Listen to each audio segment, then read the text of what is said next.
Hello and welcome. I'm Maria Ressa. Welcome to Rappler Talk, and I'm really excited to be speaking with Tristan Harris. He is someone you would have seen in The Social Dilemma, but he also started as an ethicist for Google, I believe, and he started a company called Humane Tech, which is the first time tech people really started saying, what we've built is really dangerous. Tristan Harris, welcome to Rappler.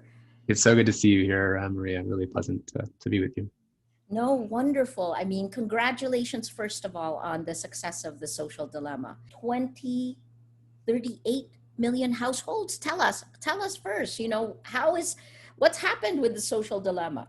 Yeah, well, it came out September 9th, and I think the filmmakers really wanted it to come out before the election in the United States because everyone felt that it was very important that the world understand just what's happened to society. Why does it feel like there's authoritarianism that is rising so many places around the world, and why everyone sort of is polarized, disinformed, conspiracy-minded, outraged, lower mental health, addiction, distraction, all of these features. Is this by accident or is it by design? And I think that the film came out on September 9th, and in the first 28 days, Netflix just released the numbers, that 38 million households saw the film in the first 28 days, which is probably closer to about 50 million people. And the film was released in 190 countries and in 30 languages.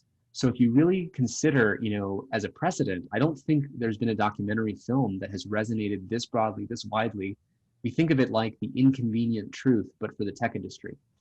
Because it's not about the climate change of the planet, it's about the climate change of culture around the world and the climate change of democracy and mental health. Yeah, no, absolutely. And I think it struck a chord with everybody because we've felt it, but this puts it out. I mean, Tristan, let's talk first about the US elections, right?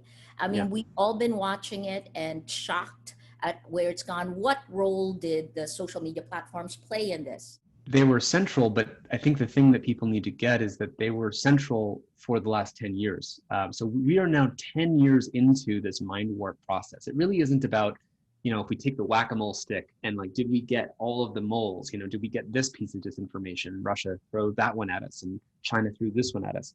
It's really not the right conversation, because it's not about content moderation or whether we whacked the right moles. It's about, is the entire business model about growing moles and putting fertilizer on moles so the most moles grow in the soil as possible? And that's really the problem, is that these services are, as you've said, behavior modification machines. They're an attention casino. The basis of the business model is to be able to post anything and to have it give you the promise that it might go viral to millions and millions of people, regardless of whether it's true, regardless of whether you fact checked it, regardless of whether you made it up or you're a bad actor trying to sow nefarious-minded conspiracy thinking, et cetera, in society. And I think that's the core problem, is until we change the business model, we really won't have done anything. And it's great that I think Facebook actually, and Twitter, to commend them, especially Facebook and Twitter specifically, more so than YouTube, had war rooms that did a much better job dealing with specific disinformation attempts that were raised. I believe that Facebook had a metric for what they call incitement to violence. Correct. One of the things that's alarming is that in the United States, I believe that metric went up by, I feel like I'm going to get the number wrong. It was either 450 or 45% since in the 5 days, I think, preceding the election or after the election. I think it's preceding the election, which means that it's like 50 something percent, right? At the time when I saw it, 52%. That's right. The number. They have some kind of score from 400 to 700 or something like that. So maybe that was, I was thinking, I think you're right. It's about 45 to 50%. So, this is really problematic, but I think that the overall thing that especially is becoming clearer to me since Biden, has won the election, is that as much as I think not having an authoritarian use of social media anymore, if Trump is no longer president, come 10 weeks from now, there is still an information environment that has been broken. Yes. Because even with, say, President Biden controlling the bully pulpit and, controlling what, setting the bandwidth, the attentional airwaves for what millions of people will be thinking about, he won't be using it the same way. I think one of the most pernicious things about the way Trump used social media is that the daily attention of the world was always on him. And this is what authoritarians do. They invade the private thoughts and feelings of the dinner table, of waking up in the morning, of driving everywhere, the big posters everywhere. That's what authoritarianism is. And I think that social media has not changed the fact that because of smartphones and social media, someone can use it in that authoritarian way, where it invades your daily thoughts and feelings in this oppressive and tyrannical way. So Yeah. what I really worry about is that that those conditions are still set, and even though Trump may be out of the picture, there is still a fundamental way in which social media rewards disagreement and outrage, because all of us are inconsistent. We'll say something, and we might have said something different 4 years ago. And Yes. with social media, it's never been easier to build a caricature of what someone said 4 years ago, or 2 years ago, or a month ago, and show that you're inconsistent, and then build a mob that will hate the cartoon version of you because you're a walking contradiction. But guess what? That's the entire world, and social media has turned our information environment into an environment of grievances and cynicism and outrage and disagreeableness. And that is not going to enable any democracy to make choices, because you can measure a society in its ability to communicate and coordinate with each other and make real choices together. And that's what's exactly being broken down. So we'll get into all of this, I'm sure, but No, that's, no, I think, the it's key. perfect. So, of course, we know this firsthand, right? I mean, the bottom up hatred and attacks on social media, top down attacks coming, mimicking the attacks on social media, and then sandwiching and killing, death by a thousand cuts, right? Killing democracy. I mean, it is really good to see that Biden and Harris won by, by enough of a margin, but still the effects are there, and we're coming up to our elections in 2 years time, or in Mm, less than 2 years time. I guess the first is, so let me break that down into questions, but yeah. the first is, we know now lies laced with anger and hate spread faster and further.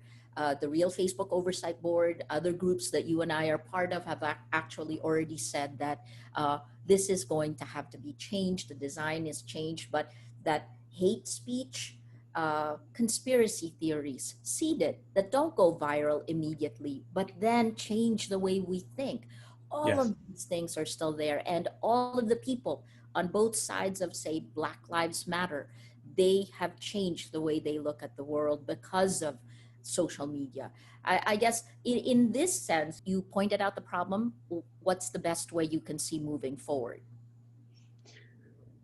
Well, it's incredibly challenging. And as much as you and I both want to solve this immediately, I think the first step is you can't solve a problem you don't fully understand. I think it was Charles Kettering who said that a problem fully understood is a problem that is half solved, and a problem that is not fully understood is unsolvable, because it means you're not reckoning with the actual space of what that problem is. I think we have to define this problem by the way that social media intrinsically, with user-generated content, meaning anyone can participate and post anything and have the promise of virality that can go viral to millions of people, and not have that power, which is an exponential broadcasting power, which is now in the hands of 15-year-olds, from 15-year-old girls with Instagram accounts all the way up to dictators, all the way up to regular people who are using it. That power has not been coupled with ethics or responsibility. And if you decouple the amount of power I have to influence other people from ethics, responsibility, or good faith usage, that decoupling fundamentally produces a toxic environment. Right. So the challenge is, either because it's a bottom-up system, we have to ask some really difficult questions.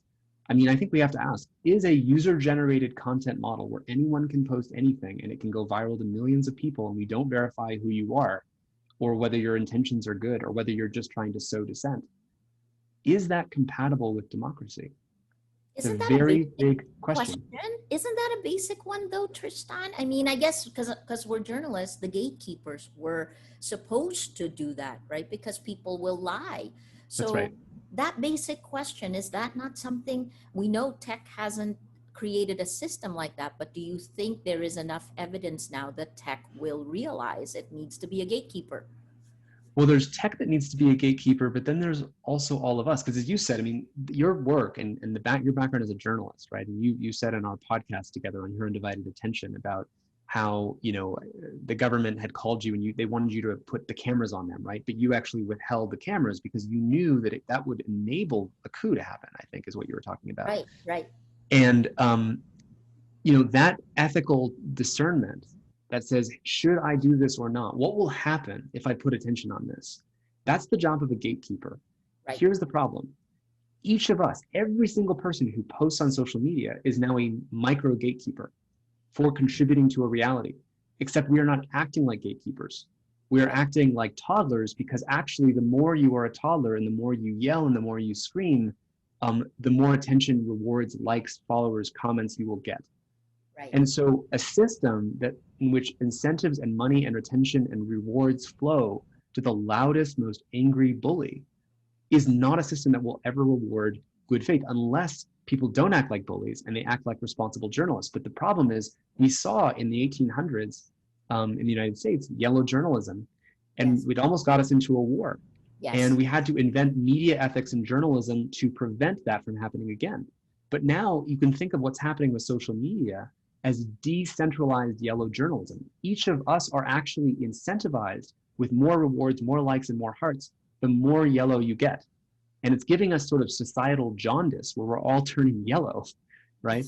And I think, and I'm saying this not to emphasize the problem over and over again, it's just that unless we reckon with, we have to be able to take the entire participant body of people participating in social media and not participate as yellow journalists, which means, and I see, by the way, I think you and I both do, if you look on social media right after the US elections, you see some of the top people in our society still yelling with outrage, still yelling with basically neener, hey, you Trump supporters, you lost. Yeah. The more that everyone in our society is participating that way, the impossibility still stands, because those people will always get more attention than the calm, level-headed people who say very little, which is what I've done, for example.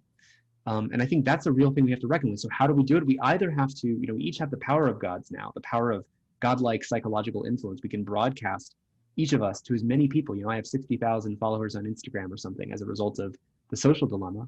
I can reach as many people as a small TV station or a newspaper could, just 20 years ago. But now I have to act like a newspaper or a broadcast TV station and have the responsibility of that. Yeah. If I'm not acting in that way, I probably don't deserve the privilege of freedom of reach. And as we say, freedom of reach is not the same as freedom of speech. We are not all given a God-given right to a football stadium-sized audience. I mean, I think one way to think about this is, how would you feel if your ex-romantic partner was on the TV screen of a huge football-sized stadium and they could say anything they wanted without accountability? That's exactly what we have created. Right. So then the question there is, do you do the gatekeeping before allowing individuals in, i.e. a much more, protective, due diligence, right, on the people who do get the power? Or is it the platforms up top deciding, who, like 230 is holding our platforms, media platforms? And I guess you're right, Tristan. I'm very frustrated by this, and I want to see immediate solutions. So we're working for quick, short-term solutions. We're fact checkers. That's why we're fact checkers, but it's not enough. So on both those fronts, you're identifying, okay, so either everybody learns, which is an impossibility, or right. So tell me which way. Well, so I think we're narrowing in on a few things here. So for example, if we try to solve it bottom up, then as you said, we need to verify good faith participants. Let's think about different ways of doing that. So one is that Facebook shut down, I think, 2 billion fake accounts in 1 3-month period. They have 3 billion users. And if they shut down 2 billion fake accounts, you can definitely say, I'm pretty sure they didn't get all of the right ones, right? Yeah. So one of the problems is we have bad faith usage because we don't have real people that are using them. We have bot farms. So if we add a gating function there, we say we're going to require a driver's license or a user ID, something that verifies you are who you say you are. That's going to be one way of sort of verifying authentic use. But then you could still have authentic people who are using it in inauthentic ways, which is exactly what we're seeing, in many countries around the world. So how do you verify that people will use it in good faith ways and act like responsible, not yellow journalists, sort of gatekeepers? That is a problem that I don't think we know how to solve. So we can put the responsibility on the platform for, let's say, the most highly distributed pieces of content. But then people will get upset at them because now they are the arbiters of speech. And then if the Republicans don't like the way that they censor certain people, you can drive up even more polarization in political wars, which is exactly what we're having in the United States right now. That the more Facebook, in many cases, you might think positively, have taken down or at least restricted some of the distribution of inauthentic speech, and in the process, it is bundled with that some maybe good actors who were not bots, but then they're wondering why they got censored. It's driving up huge amounts of polarization in countries because then people think I'm getting censored. Yeah. So if we make the platforms responsible, we run into that issue. If we make users responsible, we know that users really just don't act responsibly. Even if I look at, again, the most intellectual and accomplished, people at the tops of our society, they still participate in Twitter in sort of nasty toddler-like ways. And I don't just mean Donald Trump. I mean even people on all sides. Yes. So I think we have to ask really deeper, even more fundamental questions, which is recognizing that this is a machine that has hypnotized us into hating each other. And that I think that's the benefit of what the social dilemma accomplishes, is it shows how it's not that the left is wrong or that the right is wrong. It's that the entire system has made each of us see the worst parts of each other. And that's not, in that society, if I play it forward, like we can keep escalating towards civil conflict and then maybe towards civil war, but that's not going to result in a world that suddenly, we end up with a better world. So we can either choose to do that, or we can choose to heal and de-escalate. But that means everyone has to choose that. And we need social media changing the design norms and the ways that it promotes certain options and choices to enable healing first. Instead of America first, let's have healing first. No, that's great. And let me take you then to the design, as you pointed out, right? Like Shoshana Zuboff wrote a 750-page book on surveillance capitalism, that all of the problems that we've identified stem from a business model that incentivizes hate, right? That's the incentive. And the more hate, the more anger, the more conspiracy theories, uh, actually, the more dehumanization, the more otherness, then the more money the platforms make. So in something like that, in the social dilemma, you actually show the creation of Ben the machine from the data. That's very, very fun, the way you guys did that, right? But that machine knows Ben better than Ben is the kid, guys, for those watching, who machine learning, he was radicalized. So this machine radicalizes us, makes us, isolates us, strangely enough, right? So how do we? And those are layered effects, Maria, which you're so onto it, which is the the business model of attention and engagement doesn't just profit from hate and conspiracy theories. It also profits from addiction and isolation. So the more Ben, as you see in the film, gets isolated, it's sort of a cascading effect, because the more isolated you are, the more vulnerable you are to conspiracy thinking, because you're not interacting with real people. And the less you want to engage with real people, because they don't see the world the way you see it, and you know the real answer and they don't, and they're the muggles. And so the more you get radicalized, and it's sort of a self-rewarding, reinforcing process. Again, I think we can change this if we realize what heals us. I was talking with a friend recently about someone that they knew who was radicalized previously by one of these sort of alt-right groups online. And what actually helped them get out of it was that they got a girlfriend. Because it turns out what we're really seeking is connection and meaning. And if love. we feel, and love, yeah. Yeah. And I think that, imagine, this is a little bit of a non-linear solution, but if each of us had deep connection and deep community and deep love, because we actually got that in the real world, because we were actually able to physically, we are living in a mind-body meat suit, that needs touch. We need, affection. We need eye contact. We need connection. And social media profits from the screen-based version of that, which is not the same as the fulfilling in-person thing. And especially in a COVID world where we're more isolated and we can't spend time together, it makes us even more vulnerable to these effects. But I think that, personally speaking, I spend time with a very small community, and that really does, I think, help us heal and not get sucked into all of these things, because you find it more ridiculous and you don't trust it as much. No, that's fantastic. So you've sorted out kind of, the human behavior part that we're looking for. The problem though is, I guess, and this will be our last question because our Rappler Plus. So much to talk about, but yeah. I know. But you've drilled it down to this. How do we get to that from where we are? I mean, I'm part of this Forum on Information and Democracy, Infodemics. We're coming out with 4 papers on recommendations for how to regulate tech. If I've been waiting, I think when we first met, right, we were sitting next to each other and I was like, oh my God, if they don't move fast, I will feel this. And now I feel like if I go to jail, it is partly because of the information ecosystem. It normalizes it, right? So how do we get from where we are to the vision that you have? I just want to say that I wish the tech industry acted a lot faster over the last few years. Me too. And I'm really sorry that everything that you've had to deal with personally in all of this, and the fact that your reputation and what people even believe about your situation is the product of what random people post and gets the most clicks, you know, and what people can assert without you being able to respond. As we say in the film, fake news spreads 6 times faster than true news, which you know. Wait, Tristan, before you go there, is that we haven't even talked about the countries that are manipulating us: Russia, China, Iran, Saudi Arabia, right?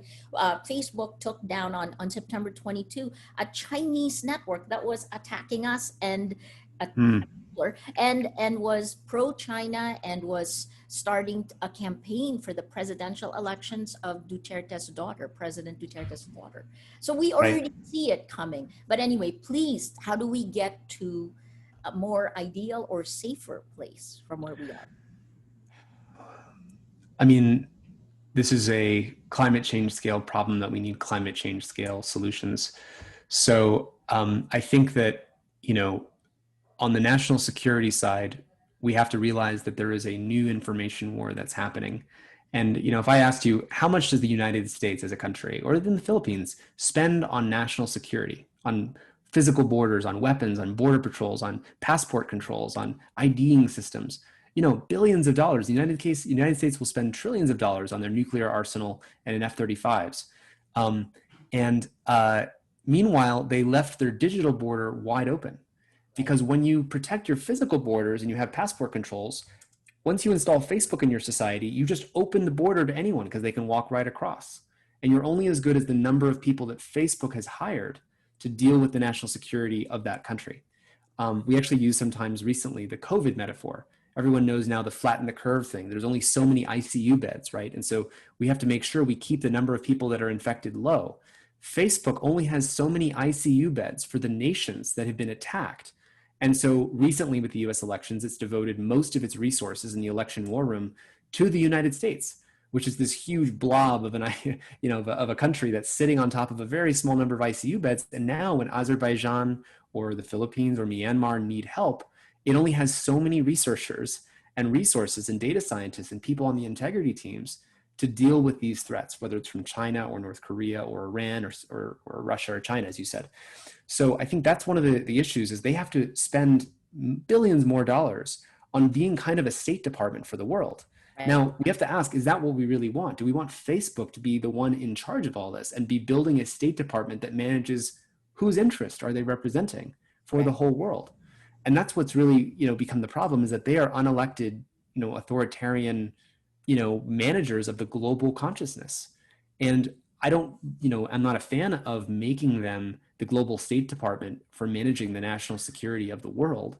But we have no other choice at this point for them to, at the very least, try to protect every single nation, and to not even allow them to go into nations where they are not equipped to protect them. And an important fact for you also is, if you think about the cost to protect an English-speaking user in a Western democracy, the cost of that is kind of lower because they have these content moderation farms that know how to deal with that. And most of Facebook's growth has already taken place in the major Western democracies. So what's going to happen is the growth is going to come from these other countries in which the cost for an Ethiopian user is way higher, because I have to hire content moderators in countries where they don't have the language coverage. So as they bring on these other users from these other developing countries, it's going to cost them more per user than it did for the early stages of their growth. So we have to put that cost on them. We have to remember that no matter how much that costs, they are trillion-dollar corporations, Facebook and Google. and they can afford this. And we have to make sure that they pay for the harms that are showing up on society's balance sheet and not their own. Yeah, absolutely. I mean, Facebook Q3 made $21 billion, right? I Right. mean, so let me ask you, last question is, in the Philippines, this is the fifth year in a row that Filipinos spend the most time on social media globally. Yeah. Uh, I guess advice for us, what can we do?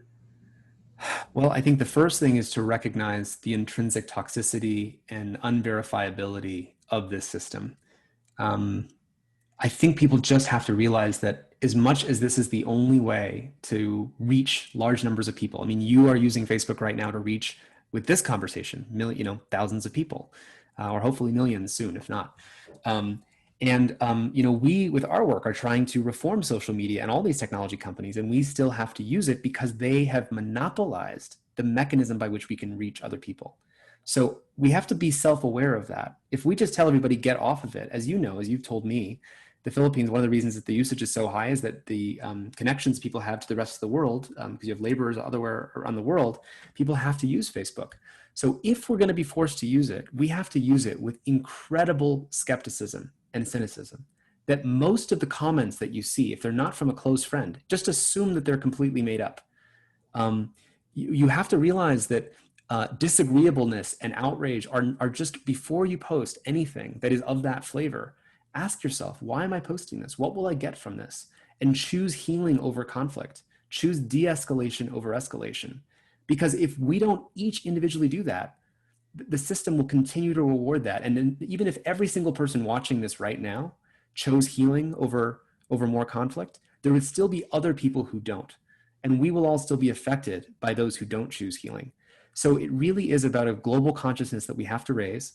And frankly, we need to put pressure on the tech companies to radically change and minimize the kind of virality, the unchecked virality that is intrinsically unsafe and toxic. Even though it's great that people like you or maybe me can go viral and we can hopefully spread positive messages, Yes. I think we have to really reckon with the intrinsic unsafety of the system, especially in places where the companies don't have the level of attention or integrity teams or ICU beds, if as it were, for those countries. No. It's definitely, from being the strongest proponent to a real critic right now, it's scary. It's scary where this can take us. Tristan, your last words before we close Rappler Talk. I just want to say, I am such a huge fan of the work that you're doing and your courage, Maria, and your heart in everything that you're doing, because it is a difficult situation. And I feel incredible regret that the tech companies have not been able to recognize more quickly, just their responsibility in the world, and to have fixed or tried to address these problems before it got worse. I do think, though, that the one thing people should realize is the more people understand this problem, the faster it will change. And I will say that as many years as you and I have been both working on this, I've never felt more hopeful than I do right now, with the combination of a Biden administration getting elected and our ability to reform the tech companies, and the possibility that we have 40 million to 50 million people around the world, which is bigger than the civil rights movement or the gay rights movement, potentially, to really drive change. So we're trying to mobilize more people at the Center for Humane Technology, and it's really a global movement. And I want the movement to be able to see itself, because it's already way bigger than the technology companies, I think. So. No, and we're with you. Fantastic. Thank you so much. Tristan Harris. Guys, if you haven't yet seen The Social Dilemma, go on Netflix, watch it, join us. We've got to fix this problem. This is all on us. Thank you, Tristan. Thank you so much, Maria. It's so good to be with you.